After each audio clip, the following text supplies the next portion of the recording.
ஜனாதிபதி ஆளணி செலவீனத்தின் கீழுள்ள நிதியை குற்றவியல் மோசடியாக பயன்படுத்தியதாக கூறப்படும் சம்பவம் தொடர்பில் கொழும்பு மத்திய குற்றப்புலனாய்வு பிரிவினரால் அவர் இன்று கைது செய்யப்பட்டார்.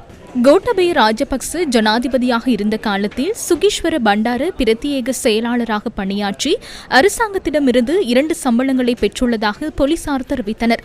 ஜனாதிபதியின் பிரத்யேக செயலாளருக்கான சம்பளத்திற்கு மேலதிகமாக சுகீஸ்வர பண்டார திட்டப்பணிப்பாளர் ஒருவராகவும் 2 சம்பளங்களை பெற்றுள்ளமை விசாரணைகளில் தெரியவந்துள்ளது.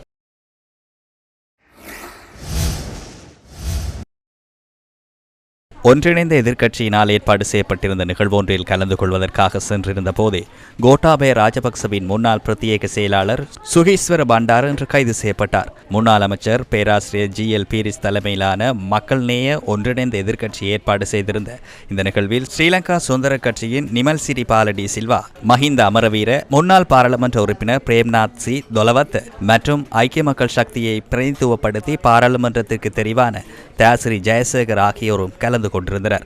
அந்த நிகழ்ச்சியை அடுத்து நடைபெற்ற ஊடகவியலாளர் சந்திப்பில் சுகீஸ்வர பண்டாரவின் கைது குறித்து ஐக்கிய மக்கள் சக்தியின் தயாசிரி ஜெயசேகர் கருத்து தெரிவித்தார். இன்று நாம் இந்த கலந்துரையாடலை நிறைவு செய்துவிட்டு வரும்போது மத்திய குற்றப்புலனாய்வு பிரிவினர் வருகை தந்து சுகீஸ்வர பண்டாரவை கைது செய்தனர். அவரின் வாகனத்தை வழிமறித்து, அதாவது தொடர்ந்து அவரை பின்தொடர்ந்து வந்து இவ்வாறு கைது செய்துள்ளனர். வீதியில் பயங்கரவாதிகளை அழைத்து செல்வதை போன்று மனிதர்களை இழுத்துக் கொண்டு செல்லும் ஒரு இடத்துக்கு இந்த நாட்டின் சட்டம் தள்ளப்பட்டுள்ளது. குற்றவாளிகளை போன்று, திருடர்களை போன்று, கொள்ளையர்களை போன்று நாட்டின் அரசியல் கட்சி ஒன்றின் தலைவரான சுகீஸ்வர பண்டாரவை கைது செய்துள்ளனர். இந்த கைதானது ரஷ்யாவில் இடம்பெற்ற மிக மோசமான பாணியிலான கடத்தலுக்கு நிகரான ஒரு சம்பவமாகவே தற்போது மாறியுள்ளது.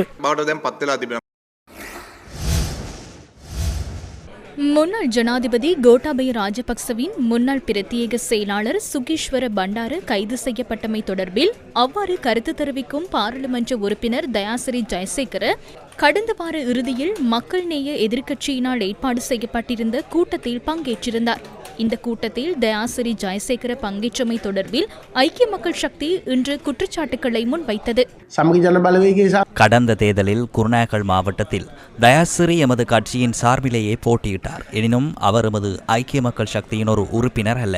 அந்த சந்தர்ப்பத்தில் பொது எதிர்க்கட்சியில் இருப்பவர்களால் போட்டியிட முடியாத நிலை இருந்ததல்லவா? அந்த கட்சி நாட்டை வீழ்ச்சியடை செய்த ஒரு கட்சி அல்லவா?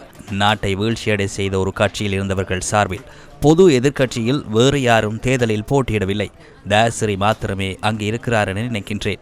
ஐக்கிய மக்கள் சக்தியிலிருந்து அவருக்கு நாம் வேட்புமனு வழங்கினோம்.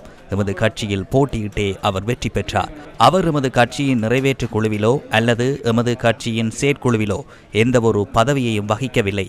அவர் எமது கட்சியினூடாக பாராளுமன்றத்துக்கு தெரிவான சாதாரண ஒருவர் என்பதையே கூற வேண்டும்.